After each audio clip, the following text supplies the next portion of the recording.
यहाँ पे दो प्रसंग दिए गए हैं हमें, और हमें उन महान हस्तियों की महानता दिखाई गई है कि वो कितने महान थे और कैसे थे वो, है ना। जो फर्स्ट है वो है नेपोलियन बोनापार्ट। नेपोलियन बोनापार्ट का नाम हम सबने सुना हुआ है। वो बचपन से ही सत्यवादी थे। कैसे? तो यहाँ पे एक प्रसंग हमें दिया गया है। एक बार नेपोलियन है वो अपनी, जब भी वो छोटे थे तब की बात है, एक बार नेपोलियन है वो अपनी बहन इलाइजा के साथ गार्डन में खेल रहे थे। दोनों ही लुका छुपी खेल रहे थे, है ना। आप भी गार्डन में जाते हो और आप अपने भाई बहनों के साथ ये लुका छुपी का खेल खेलते हो ना। तो वहाँ पे क्या था कि नेपोलियन है वो लुका छुपी का खेल खेल रहे थे, और दौड़ते दौड़ते वहाँ से एक अमरूद वाली लड़की एक छोटी सी लड़की थी, वो अमरूद बेच रही थी, उनसे वो टकरा जाते हैं। जैसे ही उनसे वो टकरा जाते हैं तो उनकी फल की टोकरी है जो वो लड़की की, वो गिर जाती है और सारे अमरूद खराब हो जाते हैं। वो लड़की रोने लगती है। नेपोलियन उनसे माफ़ी भी मांगते हैं, लेकिन लड़की है वो रोने लगती है। तो नेपोलियन उनसे पूछते हैं क्या हुआ, तो बोलती है कि अभी मेरी माँ है, उसे पता चलेगा कि मैंने ये टोकरी के पूरे अमरूद है वो खराब कर दिए हैं, कुछ भी नहीं बेचा है, तो वो मुझे बहुत गुस्सा करेगी। तो नेपोलियन है वो अपनी बहन को बुलाते हैं और अपनी जेब में से 3 सिक्के निकाल के उसे देते हैं।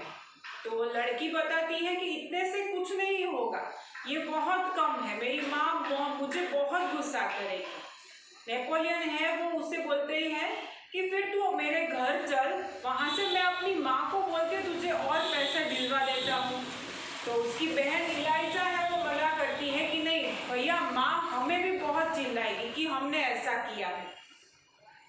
नेपोलियन है वो फिर भी बात नहीं मानते हैं, और वो दोनों भाई बहन है वो जाके घर पे बताते हैं।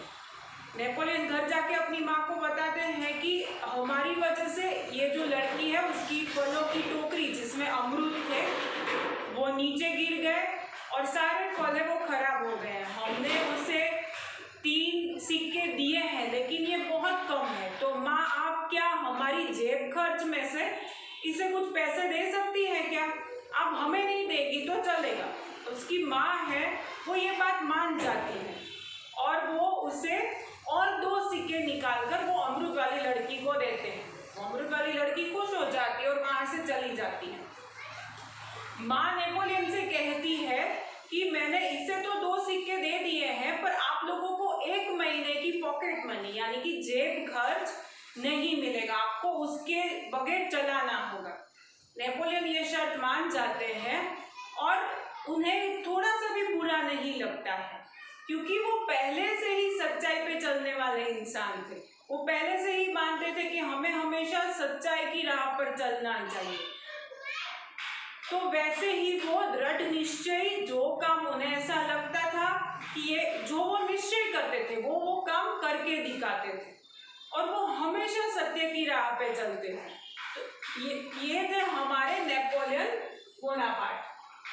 उसके बाद यहाँ पे दूसरा प्रसंग जो हमें दिया गया है वो दिया गया मालाबार केरल का, जिसे हम आज केरला के नाम से जानते हैं, है ना। वहां पे एक छोटा सा गांव है बड़गरा। अभी ये जो बड़गरा गांव है वो बड़गरा गांव में एक आयोजन था सभा का। वहां पे गांधी जी की सभा थी। गांधी जी क्या कर रहे थे वहां पे? गांधी जी, आप सबको पता है कि गांधी जी हमारे देश के लिए आंदोलन किया था, सत्याग्रह कर रहे थे कि हमारा देश है वो आज़ाद हो जाए। पर ये सब जो वो काम कर रहे थे उसके लिए पैसे तो लगेंगे ना, तो वो पैसे कहाँ से आएंगे? तो वो पैसे उन्होंने आज़ादी दिलाने के लिए जो भी वो सत्याग्रह करते थे, जो भी उसमें खर्चा होता था, वो सब चीज़ें खर्चा करने के लिए उन्होंने आयोजन किया था। और वो सब जो हमारे देश की स्त्रियां हैं उनसे उनका स्त्री धन ले रहे थे, उनसे उनके गहने ले रहे थे, जो भी वो देना चाहती है वो दे सकती है। तो वो सब सभा भर के वहाँ से वो जाते थे, प्रवचन अपनी सभा आयोजित करते थे, वक्तव्य देते थे, प्रवचन देते थे, और सब स्त्रियां जिन्हें जितना ऐसा लगता था कि ये मेरे पास कुछ ज़्यादा है या मुझे ये दान करना चाहिए, मुझे देश के लिए ये करना चाहिए, वो सब स्त्रियां हैं वो अपने गहने निकालकर गांधी जी को देती थी। फिर वो गहनों की नीलामी होती थी और उसमें से गांधी जी को पैसे मिलते थे।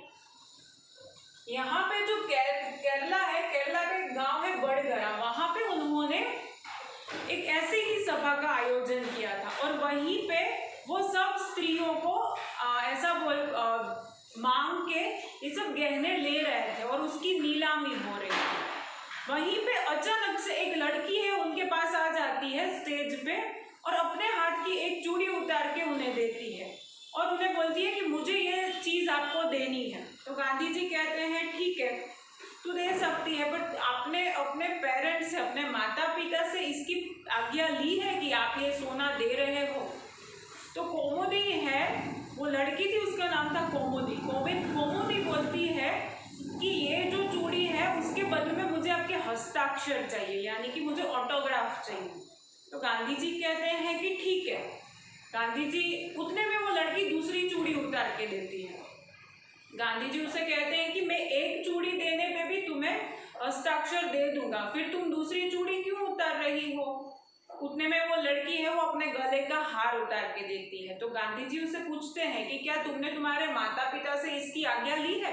तुम ये सब गहने दान कर रही हो, यहाँ पे दे रही हो? तो उतने में वो लड़की है वो अपनी कान के बूंदे भी निकाल के देने लगती है। तो गांधी जी उसे वापस से पूछते हैं यही बात। आसपास जो लोग खड़े थे उसमें से एक सज्जन है वो बताते हैं कि इनके पिता तो वही है जो आपकी मदद कर रहे हैं बोली लगाने में, जो गहनों की आप बोली लगा रहे हो तो वो बोली लगाने में जो मदद कर रहे हैं वही इनके पिता है। तो गांधी जी है ये देखकर वो गदगद हो जाते हैं। वो सोचते हैं कि वाह कितने धन्य हो गए ये माता पिता और उनके संस्कार।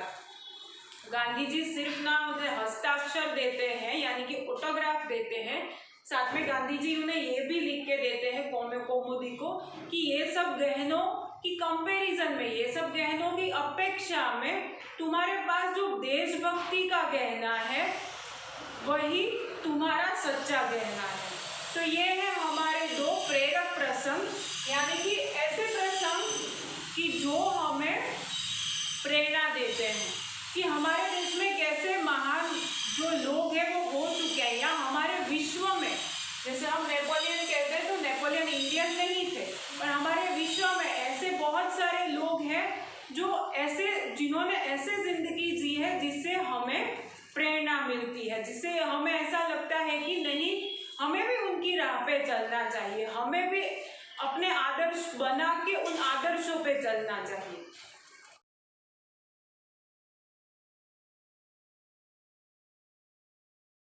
आभार।